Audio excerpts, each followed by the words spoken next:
Tasca Booktuber. Bon dia, soc l'Anna Campos i avui us parlaré del llibre Elles també maten.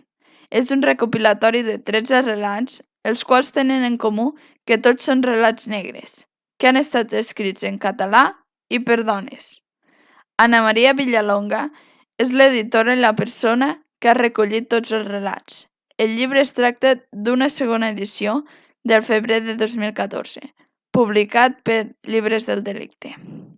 Les autores i els relats són Margarida Ritzeta amb l'assassinat de la venedora de cupons, Teresa Solana amb el segrest, Carme Torres amb una arrítmia silenciada, Maria Carme Roca, Uns bons veïns, Maria Cadenes, Un mort a la cuina, Esperança Camps, Ulleres de pasta negra, Empar Fernández, El dia que vaig perdre el món de vista, Susana Vallejo, Un reflex en la mirada, Susana Hernández, L'home del mirall, Marta Banús, Nit d'aniversari, Laura Díaz Roig, Ella, Mònica Batet, El senyor de la Croix, Ana Maria Villalonga, de vegades l'atzar.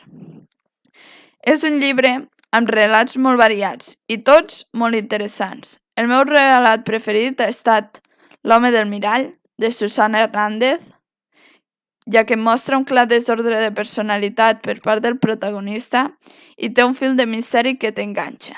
A més, hi ha un gran gir en els esdeveniments. Sense revelar-vos res, us animo a llegir aquest llibre i que li entregueu la vostra ànima. Si sou com jo, us tornarà el favor amb sensacions i emocions màgiques. El llibre ens transmet darrere tota la sang i el sofriment un barbull d'emocions i, personalment, crec que l'han aconseguit el seu propòsit.